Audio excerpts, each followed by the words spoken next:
What's up, YouTube? Today we are looking at a knife. Eyewitness Sheffield.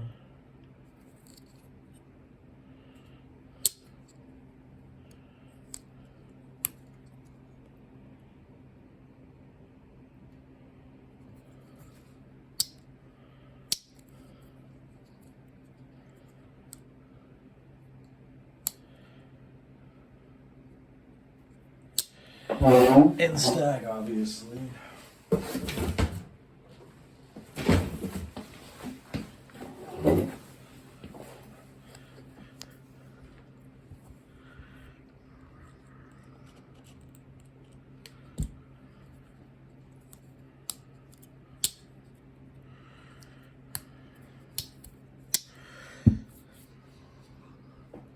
So the action on it is nice, but the pull isn't crazy on either of the blades.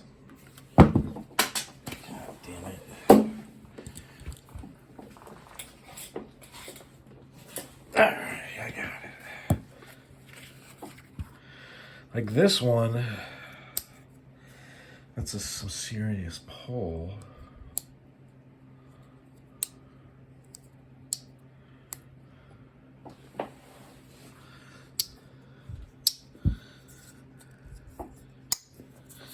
And if we look carefully at these guys, so we've got a very similar frame with knives coming out of opposing sides.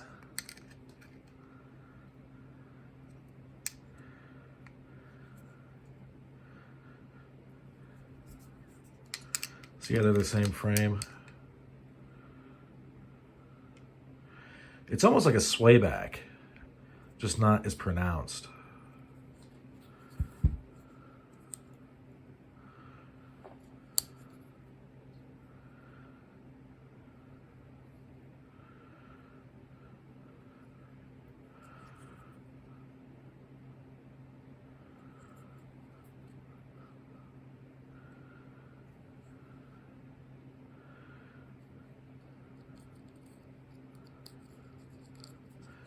Got this yesterday. I did look at it. This isn't my first go over. Things are, I don't want to say like different when you're behind the camera, but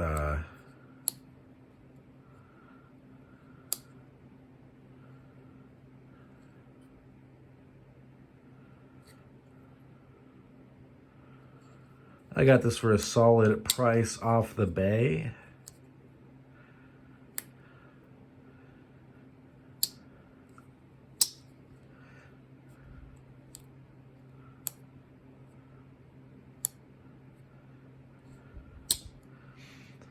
This would break in and be even better with use. It will.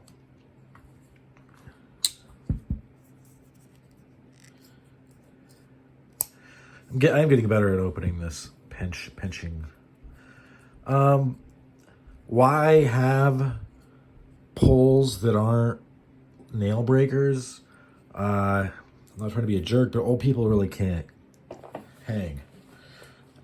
A lot of times their hands are shaking, or they've got, some arthritis from working their whole lives. Or when you get old, if you don't supplement really well, your fingernails get brittle. So like, unless you're really on top of like a vitamin and supplement regime,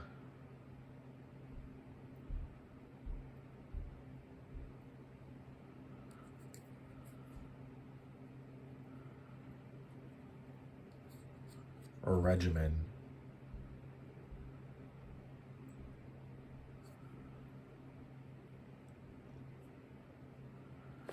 So, man, I wish I just had a little bit more light, but we'll make do. You can see that these tips are way over. Almost touching, I would say, but pretty close. But what that does is I can now open this, pushing this way, and I don't get any marks, rub marks.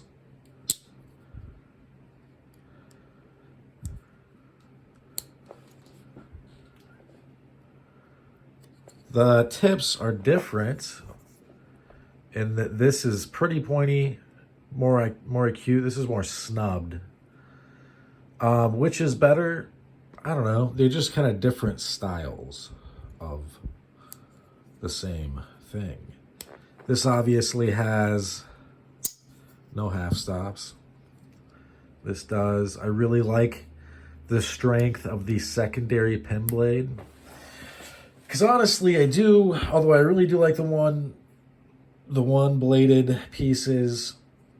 I think it's kind of the biggest part of the GEC crowd rubbing off onto me. I really like secondaries like this because, as you can see, they're pretty useful. One, I mean, they turn into kind of emergency tools in situations if things go badly because you don't use them a lot. They're not used as much as your primary, but I don't know. I'm trying to think of an example of when I would go to the secondary first. Well, obviously, if I was working on something small or in a very confined area, but the bottom line is this is, I mean, our grandfathers, maybe with the exception of A.G. Russell, but like our grandfathers, they weren't always stropping everything, right? That's not, I mean, people convexing their edges because they strop so much, I think is probably a recent advent. Kind of like, I don't think that people were, oh, no, they weren't. You know, what is that? Not feather sticking, but batoning. Because Kephart and I think Nessmuk had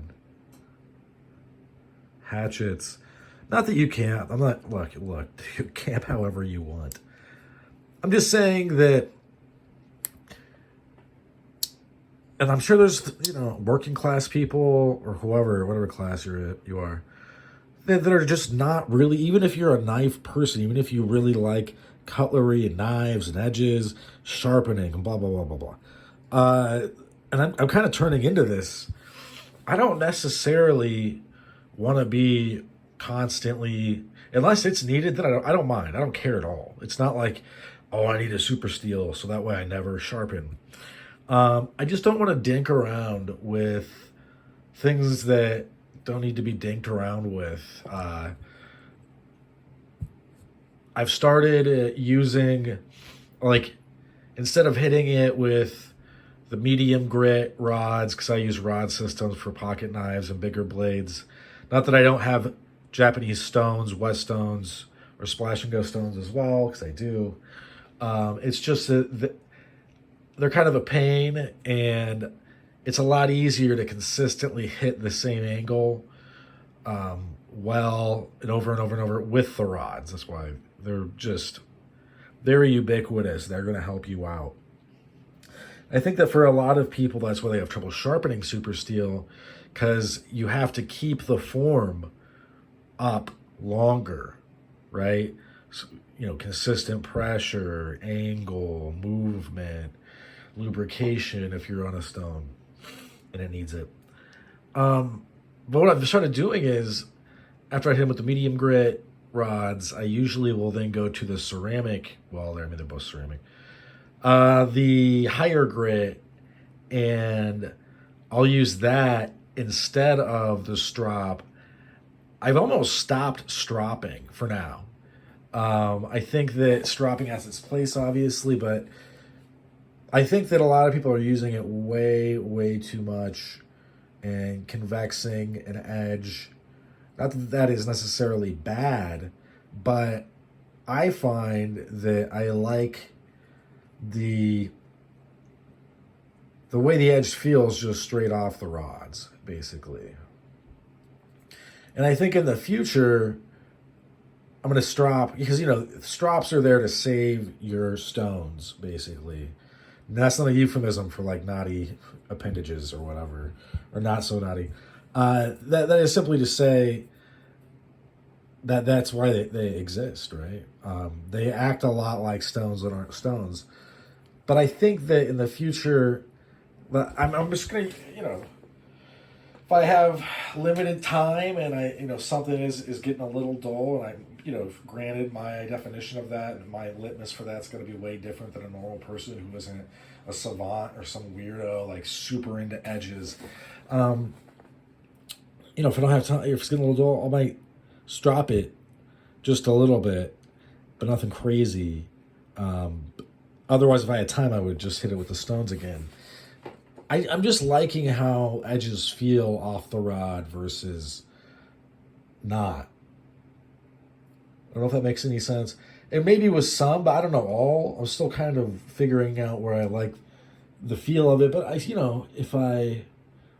like, oh, that feels real nice, then I might, if I'm feeling it, be like, oh, I'll strop it maybe once, back, forth, bam. But as far as like, I don't know, man. I just not really digging the stropping it all the time.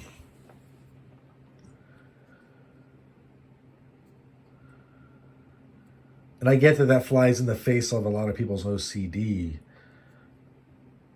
But anyway, moving on. This is a great piece. The Stag looks good. It's well put together. File work looks great. I don't know what else I could want. The walk and talk are very reasonable.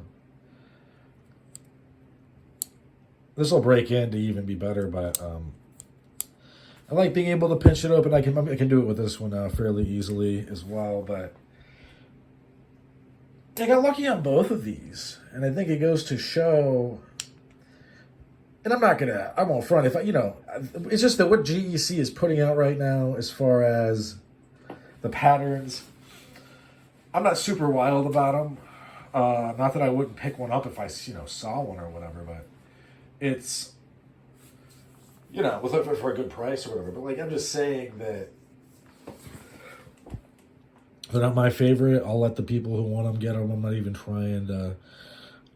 Especially for, I'm basically just talking about whittlers right now. I don't really whittle, and the people people love those whittler knives because they whittle with them, which makes sense. But for me, this is what I've kind of been picking up, and really does go to show that just because something is not GEC or not made in America, I mean, there are people who've been doing it a longer period. Like, that's just what's up. All right. That's about all she wrote for this one. Thanks for sticking with me to the end. I will return to this. I'll come back later in the future. I'll talk about this guy. I'll talk about this guy. I do plan on having them around. I'll probably carry them both. But yeah, that's about it. Have a good day.